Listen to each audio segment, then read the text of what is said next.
Bonsoir tout le monde, j'espère que vous allez bien. Aujourd'hui, je vous retrouve une nouvelle fois pour une lecture ASMR de la Sainte Bible, partie Genèse de l'Ancien Testament, chapitre 30. Lorsque Rachel vit qu'elle ne donnait pas d'enfant à Jacob, elle fut jalouse de sa sœur et dit à Jacob, « Donne-moi des enfants ou je meurs. » La colère de Jacob s'enflamma contre Rachel et il dit, « Suis-je à la place de Dieu qui t'empêche d'avoir des enfants ?» Elle dit, « Voici ma servante Bilha. Aie des relations avec elle, qu'elle mette un enfant au monde sur mes genoux, et que par elle j'ai aussi des fils. » Elle lui donna pour femme sa servante Bilha, et Jacob eut des relations avec elle. Bilha tomba enceinte et donna un fils à Jacob. Rachel dit, « Dieu m'a rendu justice, il m'a même écouté et m'a accordé un fils. » C'est pourquoi elle l'appela Dan. Bilha, la servante de Rachel, tomba encore enceinte et donna un deuxième fils à Jacob. Rachel dit, « J'ai lutté divinement contre ma sœur et j'ai été victorieuse. » Et elle l'appela Néphrétali. Voyant qu'elle avait cessé d'avoir des enfants, Léa prit sa servante Zilpa et la donna pour femme à Jacob. Zilpa, la servante de Léa, donna un fils à Jacob. Léa dit, « Quel bonheur !» Et elle l'appela Gad. Zilpa, la servante de Léa, donna un deuxième fils à Jacob. Léa dit, « Que je suis heureuse, oui, les femmes me diront heureuse. » Et elle l'appela Aser. Ruben sortit à l'époque de la moisson des blés et trouva des mandragores dans les champs. Il les apporta à sa mère Léa. Rachel dit alors à Léa, « Donne-moi, je t'en prie, des mandragores de ton fils. » Elle lui répondit, « Est-ce trop peu d'avoir pris mon mari pour que tu prennes aussi des mandragores de mon fils ?» Rachel dit, « Eh bien, il couchera avec toi cette nuit en échange des mandragores de ton fils. » Le soir, quand Jacob revint des champs, Léa sortit à sa rencontre et dit, « C'est vers moi que tu viendras, car je t'ai eu en salaire pour des mandragores de mon fils. » Et il coucha avec elle cette nuit-là. Dieu exauça Léa. Elle tomba enceinte et donna un cinquième fils à Jacob. Léa dit, « Dieu m'a donné mon salaire parce que j'ai donné ma servante à mon mari. » Et elle appela Isaacar. Léa tomba encore enceinte et donna un sixième fils à Jacob. Léa dit, « Dieu m'a fait un beau cadeau. Cette fois, mon mari habitera avec moi, car je lui ai donné 6 fils. » Et elle l'appela Zabulon. Ensuite, elle mit au monde une fille qu'elle appela Dina. Dieu se souvint de Rachel, il l'exauça et lui permit d'avoir des enfants. Elle tomba enceinte et mit au monde un fils. Elle dit, « Dieu a enlevé ma honte, » et elle appela Joseph, en disant, « Que l'Éternel m'ajoute un autre fils. » Départ de Jacob pour Canaan.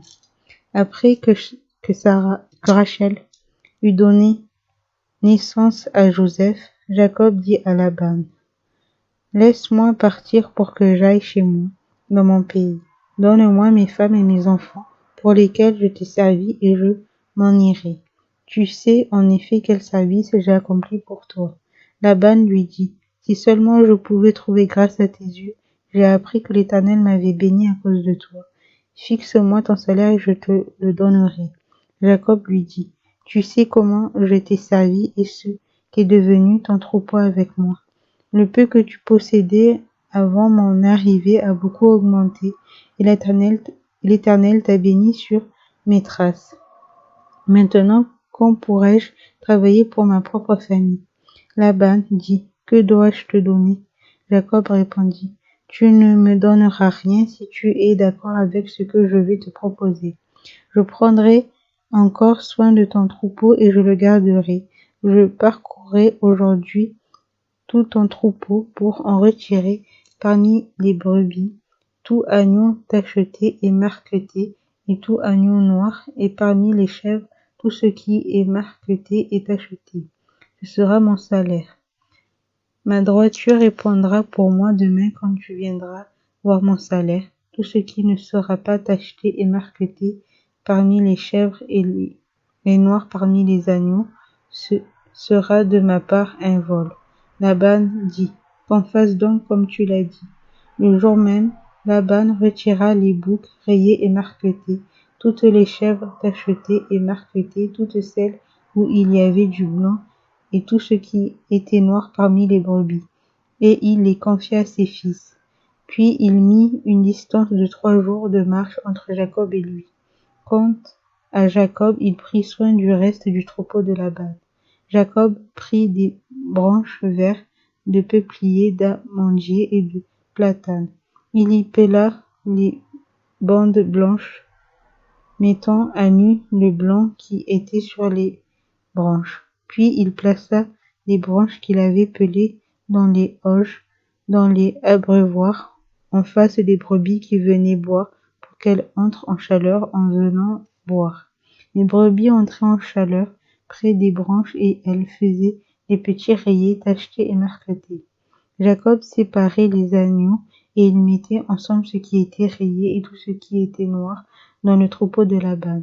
Il se fit ainsi des troupeaux à part, qu'il ne réunit pas au troupeau de Laban. Toutes les fois que les brebis vigoureuses entraient en chaleur, Jacob plaçait les branches dans les auges, sous les yeux des brebis, pour qu'elles entrent en chaleur près des branches. Quand les brebis étaient chétives, il ne le faisait pas, de sorte que les chétives étaient pour Laban et les vigoureuses pour Jacob. Cet homme devint de plus en plus riche. Il posséda du petit bétail en abondance, des servantes et des serviteurs, des chameaux et des ânes. Chapitre 31. Jacob entendit les propos des fils de Laban. Il disait, Jacob a pris tout ce qui appartenait à notre père, et c'est grâce au bien de notre père qu'il s'est constitué toute cette richesse. Jacob remarqua aussi le visage de Laban. Il n'avait plus la même attitude qu'avant vis-à-vis de lui. C'est alors que l'Éternel dit à Jacob, retourne dans le pays de tes pères et dans ton lieu de naissance, et je serai avec toi. Jacob fit appeler Rachel et Léa au champ vers son troupeau. Il leur dit, je vois au visage de votre père qu'il n'a plus la même attitude qu'avant envers moi. Cependant, le Dieu de mon père a été avec moi. Vous savez vous-même que j'ai servi votre père de toute ma force. Quant à votre père, il m'a trompé et a changé 10 fois mon salaire, mais Dieu ne lui a pas permis de me faire du mal. Quand il disait, les tachetés seront ton salaire, toutes les brebis faisaient des petites tachetées. Et quand il disait, les rayés seront ton salaire, toutes les brebis faisaient des petites rayées. Dieu a pris à votre père son troupeau et me l'a donné. À l'époque où les brebis entraient en chaleur, j'ai levé les yeux et j'ai vu en rêve que les boucs qui s'accouplaient avec les brebis étaient rayés, tachetés et marquetés. L'ange de Dieu m'a dit en rêve, Jacob. J'ai répondu, me voici. Il a dit, lève les yeux et regarde. Tous les boucs qui s'accouplent avec les brebis sont rayés, tachetés et marquetés, car j'ai vu tout ce que te fait Laban. Je suis le Dieu de Béthel, où tu as consacré par onction un monument, où tu m'as fait un vœu. Maintenant, lève-toi, quitte ce pays, et retourne au pays de ta naissance. Rachel et Léa lui répondirent, avons-nous encore une part et un héritage chez notre père? Ne sommes-nous pas considérés par lui comme des étrangères, puisqu'il nous a vendus et a même mangé notre argent? Toute la richesse que Dieu a enlevée à notre père nous appartient, et à nous et à nos enfants. Fais maintenant tout ce que Dieu t'a dit. Jacob se leva donc et fit monter ses enfants et ses femmes sur les chameaux. Il emmena tout son troupeau et tous les biens qu'il possédait, le troupeau qui lui appartenait, dont il était devenu propriétaire à Badam Aram. Et il se rendit vers son père Isaac, au pays de Canaan. Laban était parti tondre ses brebis et Rachel vola les téraphins de son père. De son côté, Jacob trompa Laban, l'araméen, en ne l'avertissant pas de son départ, et s'enfuit avec tout ce qui lui appartenait. Il se leva, traversa l'Euphrate et se dirigea vers la région montagneuse de Galaad. Jacob poursuivi par Laban. 3 jours plus tard, on annonça à Laban que Jacob s'était enfui. Il prit ses frères avec lui, le poursuivit durant 7 jours de marche et le rattrapa dans la région montagneuse de Galaad. Cependant, au cours de la nuit, Dieu apparut en rêve à Laban, l'araméen, et lui dit: Garde-toi de parler à Jacob, que ce soit en bien ou en mal. Laban rattrapa donc Jacob, alors que celui-ci avait planté sa tente sur la montagne. Laban planta aussi la sienne avec ses frères dans la région montagneuse de Galaad. Alors Laban dit à Jacob: Qu'as-tu fait? Pourquoi m'as-tu trompé et emmènes-tu mes filles comme des prisonnières de guerre? Pourquoi as-tu pris la fuite en cachette et m'as-tu trompé au lieu de m'avertir? Je t'aurais laissé partir au milieu de la joie et des chants au son du tambourin et de la harpe. Tu ne m'as pas permis d'embrasser mes petits enfants et mes filles. Tu t'es comporté de façon stupide. Ma main est assez forte pour vous faire du mal, mais le Dieu de votre père m'a dit hier: Garde-toi de parler à Jacob, que ce soit en bien ou en mal. Et maintenant que tu es parti parce que tu languissais après le foyer de ton père, pourquoi as-tu volé mes dieux?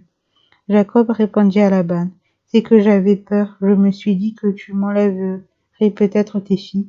Quant à celui auprès duquel tu trouverais tes dieux, qu'il cesse de vivre. Devant les membres de notre parenté, reconnais ce qui t'appartient chez moi et prends-le. Jacob ne savait pas que Rachel les avait volés. Laban entra dans la tente de Jacob, dans celle de Léa, dans celle des 2 servantes, et il ne trouva rien. Il sortit de la tente de Léa et entra dans celle de Rachel. Rachel avait pris les téraphins, les avait mis sous le bas du chameau et s'était assise dessus. Laban fouilla toute la tente et ne trouva rien. Elle dit à son père: Mon Seigneur, ne te fâche pas si je ne peux pas me lever devant toi, car je suis indisposé. Il chercha les téraphins et ne les trouva pas. Jacob se fâcha et chercha querelle à Laban. Il reprit la parole et lui dit: Quel est mon crime? Quel est mon péché pour que tu me poursuives avec tant d'ardeur? Quand tu as fouillé toutes mes affaires, qu'as-tu trouvé des affaires de ta maison? Dépose-le ici devant nos parentés respectifs et qu'elle soit jugée entre nous deux. Voilà 20 ans que j'ai passé chez toi. Tes brebis et tes chèvres n'ont pas avorté, je n'ai pas mangé les béliers de ton troupeau, je ne t'ai pas rapporté de bêtes trouvées déchiquetées, j'en ai payé le dédommagement. Tu me redemandais ce qu'on me volait de jour et ce qu'on me volait de nuit. La chaleur me dévorait pendant le jour et le froid pendant la nuit, et le sommeil fuyait mes yeux. Voilà 20 ans que j'ai passé chez toi. Je t'ai servi 14 ans pour tes 2 filles, 6 ans pour ton troupeau, et tu as changé 10 fois mon salaire. Si le Dieu de mon père, le Dieu d'Abraham, celui que craint Isaac, n'avait pas été en ma faveur, tu m'aurais maintenant renvoyé les mains vides. Dieu a vu ma peine et le travail de mes mains, et hier il a prononcé son jugement. Laban répondit à Jacob: Ces filles sont les miennes, ces enfants sont les miens. Ce troupeau est le mien et tout ce que tu vois m'appartient. Que puis-je faire aujourd'hui pour mes filles ou pour leurs enfants, ce qu'elles ont mis au monde? Viens maintenant, concluons une alliance, toi et moi, et que quelque chose serve de témoignage entre nous. Jacob prit une pierre et la dressa en guise de monument. Jacob dit aux membres de sa parenté: Ramassez des pierres. Ils prirent des pierres et firent un tas. Ils mangèrent là sur le tas. Laban l'appela Jégar, sa haut du tas, et Jacob l'appela Galed. Laban dit: Que ce tas serve aujourd'hui de témoignage entre toi et moi. C'est pourquoi on lui a donné le nom de Galed. On l'appelle aussi Mitzpah, parce que Laban dit: Que l'Éternel veille sur toi et sur moi, quand nous serons perdus de vue, tous les deux. Si tu maltraites mes filles et si tu prends encore d'autres femmes, ce n'est pas un homme qui sera avec nous. Fais-y bien attention. C'est Dieu qui sera témoin entre toi et moi. Laban dit à Jacob: Vois ce tas de pierres et ce monument que j'ai placé entre toi et moi. Ils seront témoins que je ne dépasserai pas ce tas dans ta direction et que de ton côté, tu ne dépasseras pas ce tas et ce monument dans ma direction, avec de mauvaises intentions. Que le Dieu d'Abraham et le Dieu de Nachor, c'est-à-dire le Dieu de leurs ancêtres, juge entre nous. Jacob prêta sa main au nom de celui qui craignait son père Isaac. Jacob offrit un sacrifice sur la montagne et invita les membres de sa parenté à manger. Ils mangèrent donc et passèrent la nuit sur la montagne.